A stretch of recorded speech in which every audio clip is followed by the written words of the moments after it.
Well, good evening and thank you for joining us. As you get ready for bed tonight, 12 runners will continue their journey across the entire state of South Dakota. KELOLAND's Dan Santella is part of the relay, and he's also bringing us daily stories. Tonight, he brings us his first report from the road.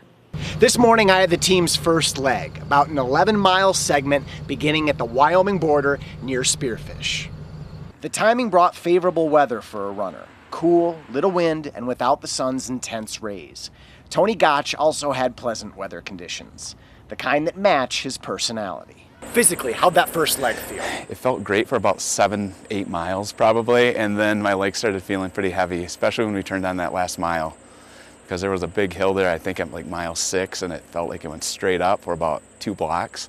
But that long hill out of Spearfish, that was unbelievable. And this kind of challenge highlights a lesson we'll all feel out here.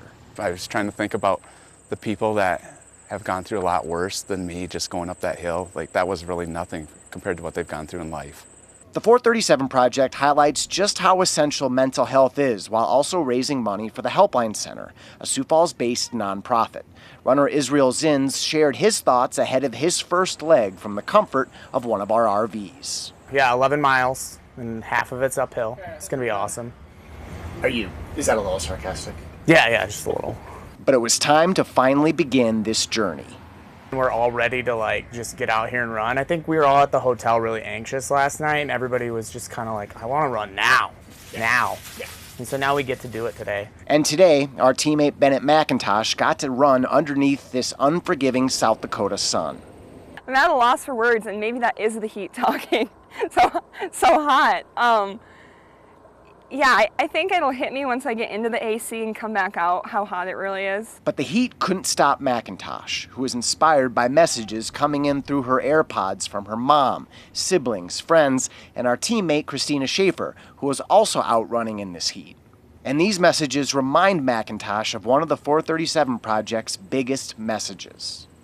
You are never alone. So if you are ever struggling, lean on those who love you, ask for help. There is so much support in this world, and just do not be afraid to ask for help. Somewhere in western South Dakota, Dan Santella, KELOLAND News. Now, the 12 runners each take turns running until the caravan reaches the Iowa border. Dan's next leg is tomorrow morning at around 2:15 a.m.